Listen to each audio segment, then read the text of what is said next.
Chers amis auditeurs de Radio Courtoisie, bonjour. Je suis très heureuse de vous retrouver pour ce nouveau Mardi de la Mémoire en direct. Aujourd'hui, vous allez pouvoir poser toutes les questions que vous souhaitez. Et j'ai comme invité quelqu'un que vous connaissez très très bien et qui est Alain Sanders. Alain Sanders, bonjour. Bonjour Dominique. Alors avant de vous donner le programme de cette émission, nous aimerions, Alain Sanders et moi, vous faire écouter une musique.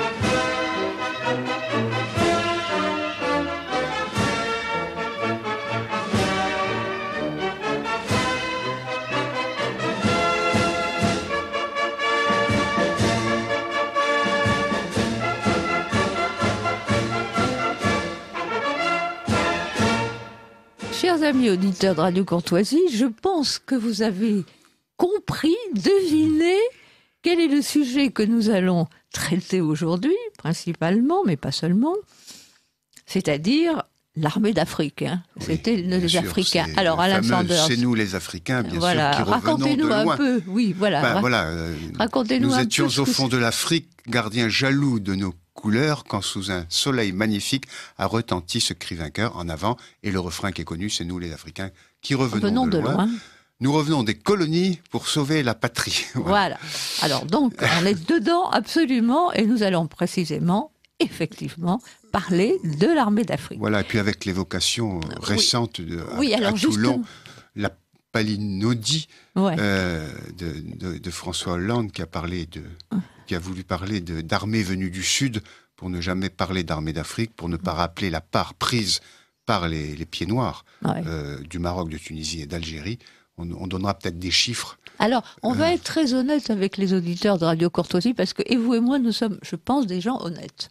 Hein, oui. C'est-à-dire qu'on avait programmé ce sujet bien avant. Oh là, oui. Et le hasard a voulu que ça coïncide avec, justement, cette commémoration. Et alors, bien entendu, l'armée d'Afrique, le terme d'armée d'Afrique, comme vous venez de le remarquer, ça n'existe plus. Quant à un général qui s'appelait W-E-Y-G-A-N-D, ça vous dira peut-être quelque chose. Or, lui, il n'existe absolument plus. Végan, sans qui, alors on va parler dès de lui, 41, dès 42, voilà. Et puis quand les Allemands se sont aperçus un petit peu de la supercherie, du double jeu, alors là, ils ont exigé sa démission, et c'est pour ça que l'armée d'Afrique ensuite, et le débarquement, c'est Delattre de Tassigny, mais qui a rendu hommage à Végan, sans qui rien n'aurait été possible. Exactement. Alors, je vais vous lire d'ailleurs 2 lignes c'est la fin, tout à fait la fin des mémoires du général Végan. C'est le dernier tome qui s'intitule « Rappelé au service ». Et pour cause, pas seulement pour l'armée d'Afrique. Et alors, il raconte comment il a été arrêté le 12 novembre 1942, un an après son départ d'Algérie et de son poste de délégué général. Il est tombé dans un traquenard sur la route en sortant de Vichy. Et les voitures ont été coincées. Il y avait 2 voitures, la sienne et puis celle de sa famille. Et les voitures ont été coincées par des voitures des Allemands de la Gestapo, et en Allemand, on l'a emmené en Allemagne, de forteresse, etc., etc. Et là, il dit, l'ennemi se vengeait. C'était son droit, évidemment, parce que l'ennemi, il avait très bien compris ce que vous venez de dire, savoir qu'il était en train, contre vents et marées, de préparer, de mettre en ordre, de commencer à rendre active, dès que ce serait possible, l'armée d'Afrique. Alors, il dit, mais l'armée d'Afrique était rentrée dans la lutte côte à côte avec les Alliés, elle allait s'y couvrir de gloire. C'est une belle fin de mémoire. Hein, alors, qu'est-ce que ça vous inspire, tout ça? Je voudrais rappeler donner 2 anecdotes quand même. Oui. On a vu Hollande commémorer à sa façon, c'est-à-dire saluer une armée cosmopolite, saluer une armée du monde, etc. Or, il y a eu un dessin de char dans Présent où on voit un indigène, comme on disait, d'Algérie, avec bardé de décoration, qui écoute ça et qui dit « Ah bon, moi je croyais que je me battais pour la France ». Première anecdote. Et puis on a vu le scandale, mais on l'avait vu le 14 juillet. On a vu, vous me direz, c'est sur le porte-avions Charles de Gaulle. Normal, mais il y avait le drapeau algérien, c'est-à-dire le drapeau FLN. Bon, mais sur le Charles de Gaulle, on va rien dire, c'est à sa place. Et rappelez aussi que cette armée, on dit souvent l'armistice, il est de bon goût de critiquer, mais en zone libre, il y avait, à l'époque, plus d'hommes sous les drapeaux qu'aujourd'hui notre armée française professionnelle, et qui ne peut plus se déployer nulle part parce qu'elle n'en a plus les moyens, n'en a. Il y avait plus d'hommes en zone libre pendant l'occupation, en zone libre pas encore occupée, mais qui allait l'être, que nous n'avons d'hommes sous les drapeaux à l'heure actuelle. En zone nono, comme on disait à l'époque. Voilà, il y avait plus d'hommes que nous n'en avons à l'heure actuelle. Ouais. Voilà, une réflexion aussi sur l'état des choses et des lieux. Mais vous faites bien, Alain Sanders, d'évoquer l'armistice, parce que justement, enfin bon, tout découle de l'armistice. Et qui a imposé l'armistice à Laval et à Reynaud surtout? C'est Weygand. Oui, et il faut savoir que sans cet armistice, les Allemands déferlaient. Et là, on va rendre hommage au général Franco. Parce qu'ils déferlaient jusqu'à Gibraltar. C'est ça. Et quand ils étaient à Gibraltar, ils prenaient le Maroc. Il n'y a pas de problème, on est à 15 km. Hein. Oui. Voilà, donc il y a eu ces hommes décriés et vilipendés aujourd'hui que sont Pétain et Franco. À leur manière, je pense qu'ils ont mieux résisté et préparé une revanche. Franco a interdit aux Allemands de venir sur son territoire. Ça a permis à beaucoup de gens de traverser les Pyrénées, d'être mis symboliquement en prison 3-4 jours en Espagne, de passer au Portugal et de remonter en Angleterre notamment, ou de passer au Maroc pour certains. Voilà. Non, mais tout ça, et ça, on veut le gommer, on veut le supprimer, alors que ça, c'est l'histoire de France. Hein.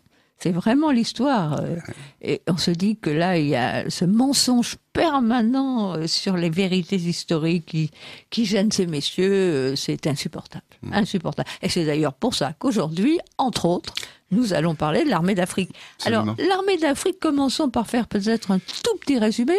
Elle a été créée en 1830 et dissoute en 1962. Elle a été dissoute en 1962 pour les raisons que vous imaginez, parce qu'une grande partie de cette armée d'Afrique avait été putschiste, et on n'en a plus aujourd'hui comme tradition la Légion. On a les légions, on a un régiment de tirailleurs à Épinal, on a encore un régiment de chasseurs d'Afrique à Canjuer, dans le Midi, et on a un très beau régiment de Spahis à Valence. Ah oui. Voilà, c'est pour la... on ne serait pas sur Radio Courtoisie, je dirais c'est pour le fun, pour donner une image de la chose, mais il n'en reste plus rien. Alors, l'armée d'Afrique, ça désignait l'ensemble des unités militaires françaises. Y compris la Légion étrangère. Y compris la Légion. Pardonnez-moi juste un instant, Alain Sanders, simplement pour rappeler, parce que j'aime le rappeler à chaque fois, que c'est Louis-Philippe, c'est le roi Louis-Philippe qui a créé la Légion étrangère. Absolument. Donc ça désignait ces unités des territoires d'AFN ou d'Afrique française du Nord, comme on disait à l'époque, Algérie, Maroc, Tunisie, et dont l'origine pour la plupart remonte effectivement à la conquête de l'Algérie. Alors le terme armée d'Afrique n'a pas de signification institutionnelle. Ah oui, c'est ça. Le terme n'a jamais existé. C'est au sens général pour désigner des forces de souveraineté françaises qui étaient stationnées dans ces régions-là, comme vous l'avez dit, jusqu'en 1962. Elles étaient intégrées quand même aux forces métropolitaines, mais elles se distinguaient de l'armée coloniale. Souvent les gens disent l'armée coloniale et l'armée d'Afrique. Non, c'était des troupes qui étaient en majorité composées d'Européens et de Juifs séfarades, des Juifs d'Afrique du Nord, qui par ce fait même devenaient français en s'engageant dans l'armée. Ben ça, c'est à saluer, hein, bien sûr. Et en grande partie de troupes qu'on appelait indigènes, qui n'avaient rien de péjoratif, puisque indigènes, vous et moi, nous sommes des indigènes en France. Sûr, voilà. Mais d'ailleurs, j'avais un de mes amis belges qui disait toujours, on est mieux guidé dans un pays par un guide indigène, dans n'importe quel pays, partie du monde.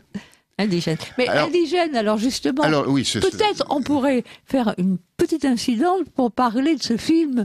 Ce film à moitié désastreux. Oui, complètement désastreux, qui est un mensonge absolu. On y voit, par exemple, ça a l'air de rien, mais on voit Jamel Debbouze, dont on sait qu'il n'a l'usage que de la main gauche, du bras gauche, l'autre étant paralysé. Mais on le voit quand même engagé. Alors qu'à l'époque, on prenait pas des gens qui voyaient mal ou qui étaient qui boitillaient, etc. Là, dans ce film, voilà, donc, on gomme la.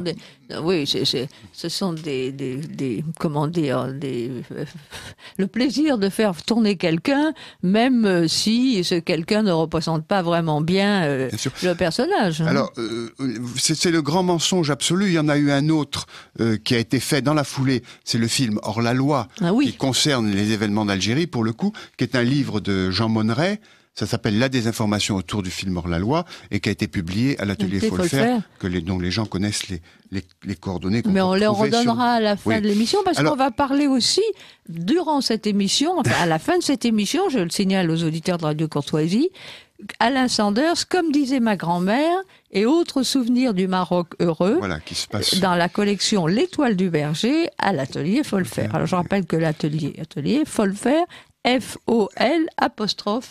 Oui, mais pas sur Internet. Sur Internet, on enlève l'apostrophe. Alors, il est important de donner des chiffres pour corriger cette façon de dire qu'aujourd'hui, il y aurait eu que le Sud, comme dit Hollande. C'est pas négligeable. Mais ces gens-là n'étaient pas une armée cosmopolite, c'était la France. Oui, bien sûr, c'était la France. C'est tirailleurs, c'était une France composée de plusieurs ethnies. Les Goumiers, les Tabors, tout ça, c'était... Voilà. Alors, il y a eu 27 classes mobilisées en Afrique du Nord. Les gens de 19 à 45 ans après le 8 novembre 42. Oui, parce qu'on va s'attacher, nous précisons aux auditeurs de Radio Courtoisie que notre propos, c'est de nous attacher à la période de la guerre. Voilà, et puis de rester autour de cette commémoration de 44, le débarquement en Provence, dont il y aurait beaucoup à dire aussi, comme dans la libération de Paris, qui commençait aujourd'hui, c'est le 19 août. Ben oui, mais c'est 19-26 août. Oui, c'est ça. On est en plein dedans. On en dira peut-être un mot parce qu'il y a encore là des mensonges.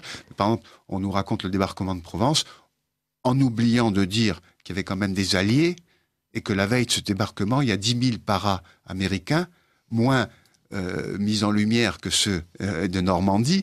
Mais la veille de ce débarquement, il y a 10 000 paras qui ont sauté derrière les lignes allemandes pour que le débarquement sur les côtes de Provence puisse se faire. Donc, ça fait donc 260 000 mobilisables, 180 000 incorporés, plus 10 000 volontaires féminines, qu'on oublie aussi. Il y avait 10 000 femmes volontaires incorporées. Et quelques 7 000 pieds noirs qui avaient déjà rejoint la France libre. C'est-à-dire près de 16,5% de la population sous les drapeaux, pour les 3 territoires, Maroc, Algérie, Tunisie, dont près de 8 dixièmes de pieds noirs d'Algérie. 8 dixièmes. Les pertes en Tunisie, en Italie, en France et en Allemagne ont été de 20 000 morts, de 30 000 blessés. Pour comparer ce chiffre, il faudrait imaginer la métropole, pour comparer ce chiffre de mobilisables dans ces régions, la métropole mettant en ligne 7 millions d'hommes et ayant compté 725 000 tués et disparus et 1 200 000 blessés. C'est pour dire la part qui a été prise par ces Européens d'Algérie, pieds noirs européens, juifs et autres. Et en plus des pieds noirs d'AFN, l'armée de libération comptait 15 000 Français libres qui venaient pour la plupart de territoires français d'outre-mer, la Polynésie, la Nouvelle-Calédonie, etc. Et donc du côté des troupes musulmanes, il y a eu 233 000 engagés, dont plus de 2 tiers de volontaires. plus de 2/3 de volontaires. Voilà. C'est beaucoup, effectivement. Voilà, c'est bien sûr, c'est beaucoup, et c'est pas des gens. Alors on nous dit oui, ils ont été contraints et forcés.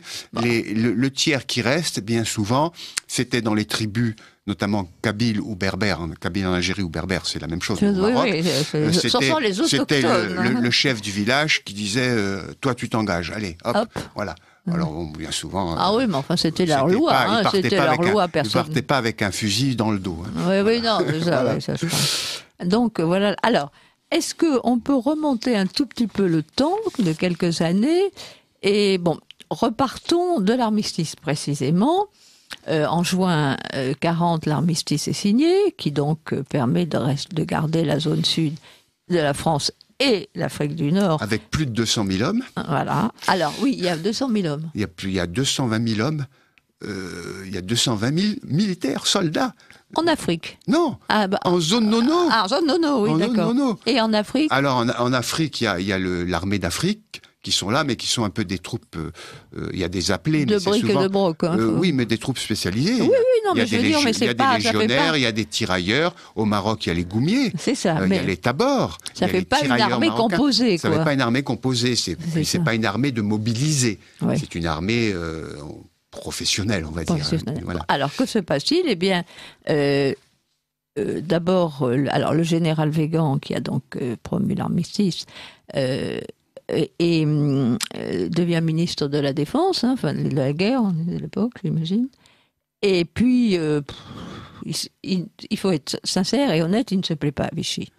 Je crois d'abord, il n'aime pas Laval, il ne s'entend pas du tout avec Laval, il trouve que Laval fait une politique trop pro-allemande, oui. Lui il n'en veut pas, lui c'est un homme recta, enfin, c'est vraiment l'homme... Droit. Et que fait-il? Alors, au bout de quelques temps, pas longtemps, quelques semaines, je crois que le seul ministre avec lequel il ait vraiment eu de très bons rapports, c'était avec celui des Affaires étrangères, Paul Baudouin. Ah oui, Paul Baudouin, oui. Qui était quelqu'un de très bien. Un jour, il faudra évoquer la mémoire de Paul Baudouin. Et donc, il très rapidement, il n'a plus envie de rester à Vichy. Alors, donc, le maréchal le nomme délégué général en Afrique du Nord. En 41. En 40. Dès 40, oui. Oui, dès 40. Dès 40 et dès début 41, une de ses premières tâches, c'est de reconstituer l'armée d'Afrique. Voilà. Alors, pendant une année, évidemment, il y a quand même une surveillance des Allemands. Il faut pas croire. Ils sont pas idiots.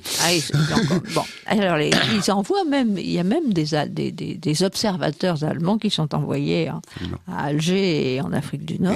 Et à Casablanca, à Rabat, partout. Des espions. On peut revoir le film Casablanca. C'est évoqué ce fourmillement d'espions. Oui, Casablanca. Il y avait des Anglais aussi. Oui, rappelons Humphrey Bogart. Oui. Bon. Et donc, là, pendant une année, le général Weygand va se battre à sa façon, va résister à sa façon, en faisant traîner l'exécution des ordres quand ça ne lui plaisait pas, en faisant sous-main, préparant des éléments importants d'armement. Enfin, il a fait tout ce qu'il a pu.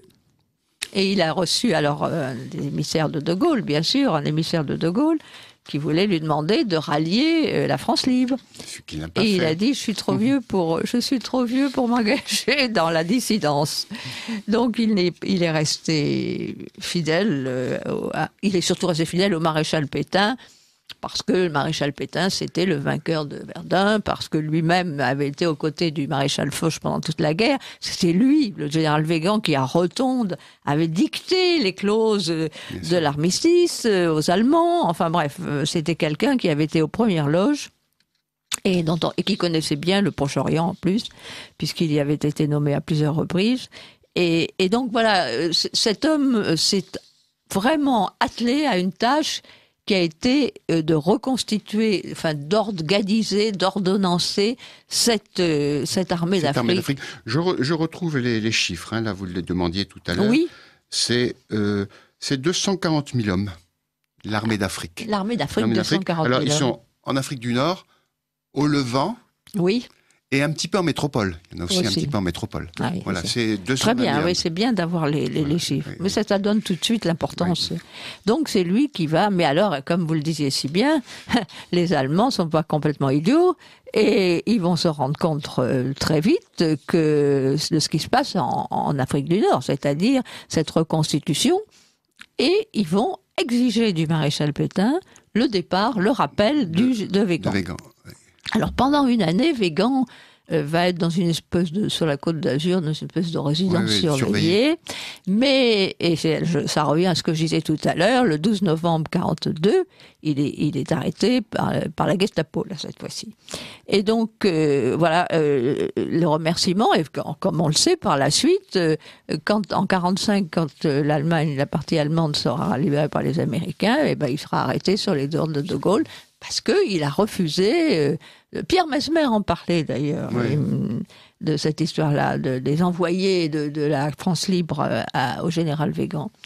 Et donc, il faudra attendre 1948, et le départ de Gaulle étant parti déjà depuis un moment, pour qu'il ait enfin un non-lieu qu'il a complètement blanchi, et qui même, je dois dire, a correspondu à quelque chose comme une remise de décoration presque. Ça, voilà, ça. Et donc il a été totalement blanchi et on a reconnu tout ce qu'il avait fait, mais maintenant on l'a légèrement oublié.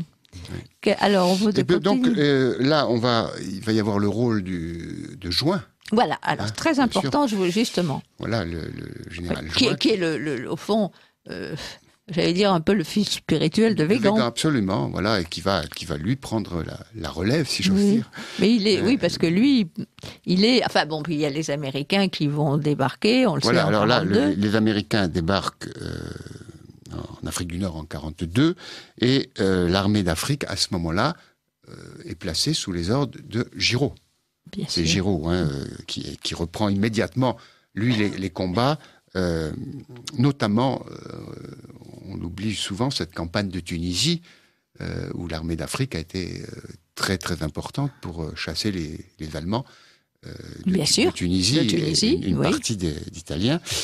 Et là, Giraud, bien sûr, va demander aux Alliés, notamment aux Américains, de pouvoir l'aider à bien réarmer les troupes d'Afrique. Et il y a alors De Gaulle va vouloir mettre son grain de sel, parce qu'il déteste Giraud, on le sait, Il faut bien comprendre la détestation de Gaulle à l'égard des Français d'Afrique du Nord, et des pieds noirs, pour utiliser le terme, c'est que dans un premier temps, ils ont été pétinistes, et qu'ensuite, ils ont été girodistes. Oui. Donc, il leur a jamais pardonné. Alors après, il y a une fusion du commandement en chef français, civil et militaire de Giraud, et d'un comité national français de Gaulle. Ah oui. Alors la création, à ce moment-là, du Comité français de libération nationale, et à partir du 1er août, les troupes d'Afrique sont fusionnées avec les FFL, Forces françaises libres, pour donner naissance à ce qui va prendre le nom d'Armée française de libération. Ça a l'air un petit peu compliqué tout ça, mais enfin voilà. Voilà, ce sont des noms. Voilà. Donc, comme on l'a dit tout à l'heure, en 1942-1944, après le réarmement par les Alliés des forces d'Afrique du Nord, il y a 410 000 hommes. 410 000 hommes sont levés. Je l'ai dit, 180 000 pieds noirs, dont une forte majorité, parce qu'on l'oublie, il faut le dire, de juifs séfarades, et soit 16,5% de la population, 230 000 on va dire maghrébins, pour ne pas dire indigènes, issus de 15 classes qui sont mobilisés. Ça représente 75% de l'armée française en 1944. 75% de l'armée française. Voilà. Et avec des pertes que nous avons évoquées tout à l'heure, très importantes. Récemment, Anne Casal, qui dirige Veritas. Veritas, c'est Comité pour la vérité historique sur l'Algérie française. Elle a écrit les régiments d'Algérie française, composés exclusivement de Français, quelle que soit leur souche et leur chapelle, C'est-à-dire des Français, c'était pas des cosmopolites ou l'armée du monde, comme a dit Hollande, furent magnifiques et accomplirent un effort patriotique exceptionnel et largement supérieur à la métropole, puisque 16,5% de la population de souche européenne et 4,5% de la population de souche musulmane furent mobilisés et se battirent avec une vaillance sans pareille. Je rappellerai qu'à Rome, le général américain Clark dira au général Juin, sans vous et sans vos magnifiques régiments d'Afrique, nous ne serions pas là. Oui, alors, c'est peut-être le moment d'évoquer Monte Cassino. Voilà, Monte Cassino, oui. Parce que c'est grâce aux Marocains. Oui, les Goumiers. Hein, sous la direction de Juin. Donc, Juin, voilà. Sous le commandement de Juin, qui ont su, parce que probablement ça représentait le même type de terrain. C'était l'Atlas pour eux, hein, le moyen Atlas ou le haut Atlas. Voilà, c'est ça. Ils étaient là, et puis avec le rôle, on a donné au pigeon voyageur, symboliquement à un pigeon de voyageur de Verdun, on a donné la Légion d'honneur. Oui. Je pense qu'il aurait fallu donner aux mules ce qu'on appelle les brels au Maroc et en Algérie. Les mules, ce sont les mules qui ont fait avec leur muletier. Et ces goumiers formidables, mais pour monter les mortiers, pour monter les munitions, pour aucun autre véhicule que l'homme et la mule pouvaient passer par là. Et ce sont effectivement les goumiers et les tabors marocains de Juin qui ont fait le travail, quoi. Voilà. Alors, je vais rappeler que nous sommes tous les deux à l'antenne de Radio Courtoisie avec Alain Sanders et que nous évoquons déjà pour cette première grande partie d'émission l'armée d'Afrique, le général Weygand, et je souhaiterais également y associer, je dois dire que ça a été un de mes grands amis, je dis ça a été parce que malheureusement... Décédé sans doute, oui. Il s'est éteint il y a fort peu de temps, c'est-à-dire... fin juillet, et donc je n'ai pas pu malheureusement le faire passer à l'antenne pour cette émission, sinon j'aurais souhaité. Donc il s'est éteint le 25 juillet dans sa 103e année.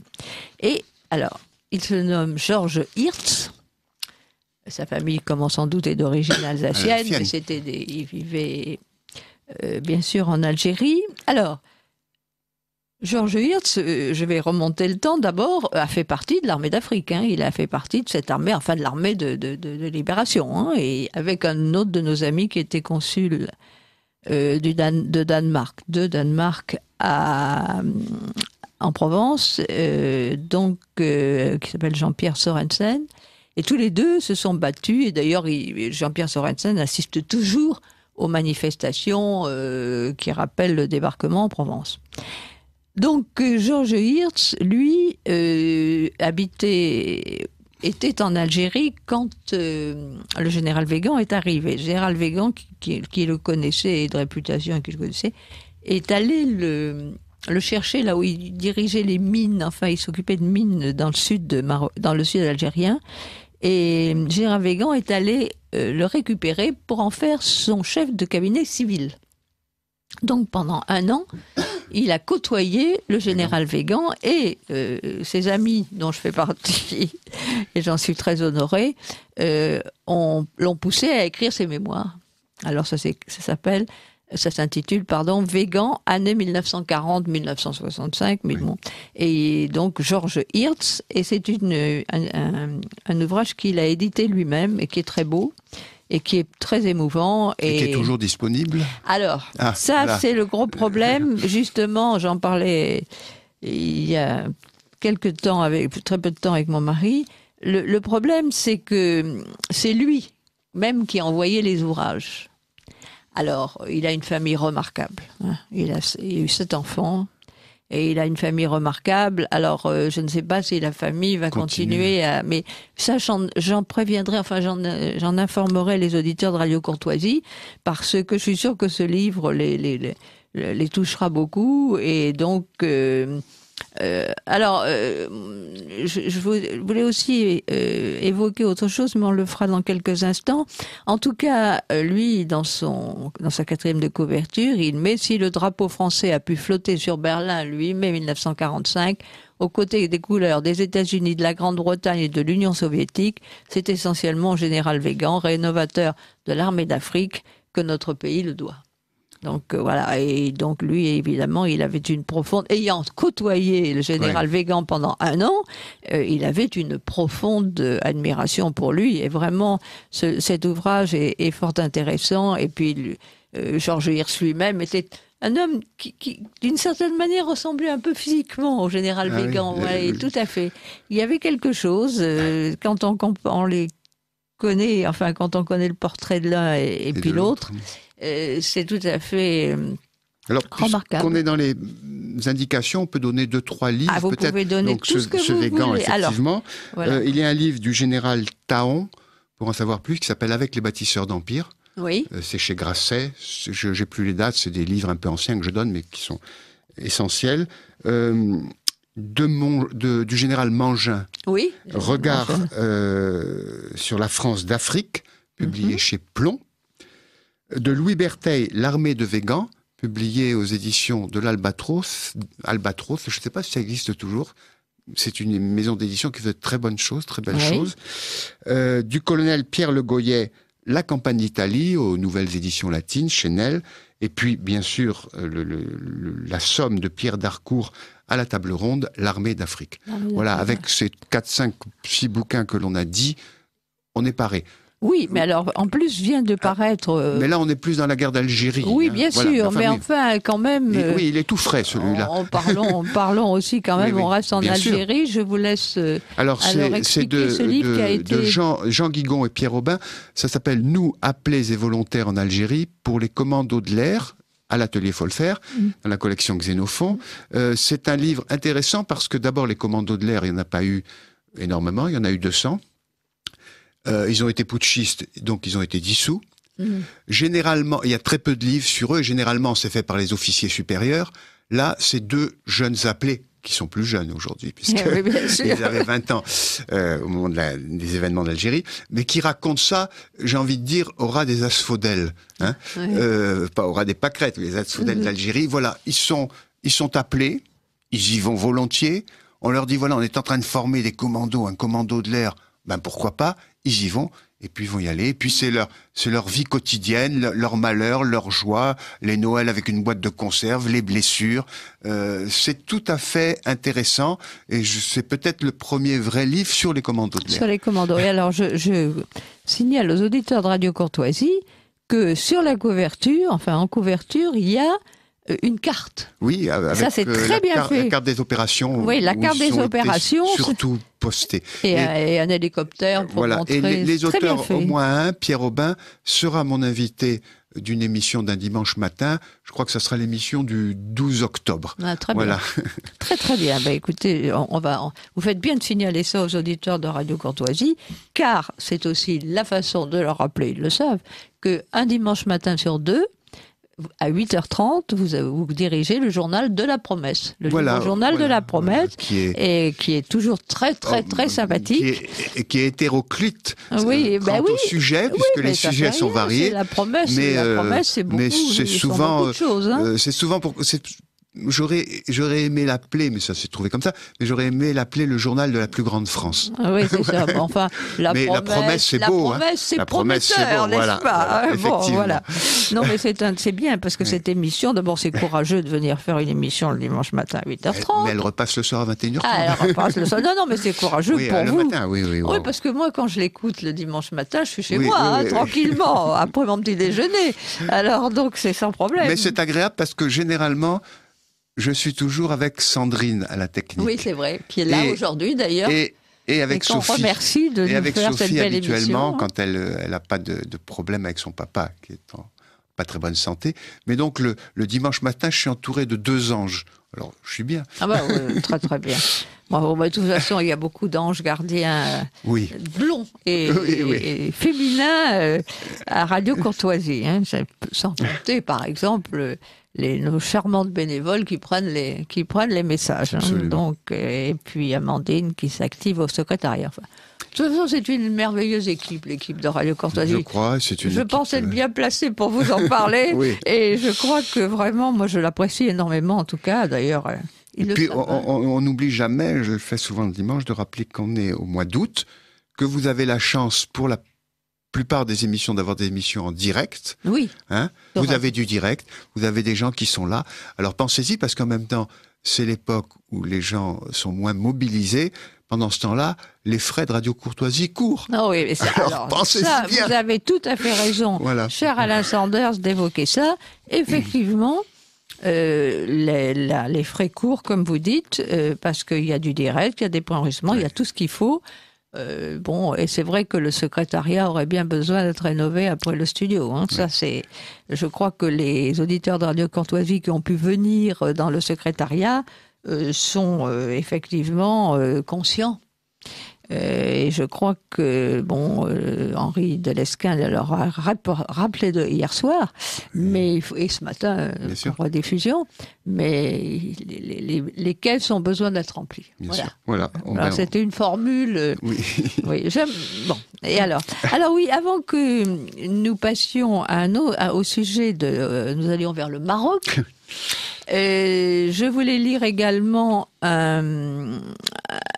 quelques lignes d'un document que j'ai trouvé sur Internet, qui est daté du 9 mai 1945, dit c'est le maréchal Pétain qui, avec le général Weygand, prépara et permit la revanche militaire sur l'armée allemande. Effectivement, quand le maréchal Pétain a envoyé Weygand en Afrique du Nord, c'était bien pour constituer l'armée. Hein. Il en connaissait les qualités immenses et il savait que c'était lui qu'il fallait envoyer. Ça tombait bien. Hein. Donc, ça tombait bien que le général Weygand n'ait plus envie de rester à Vichy.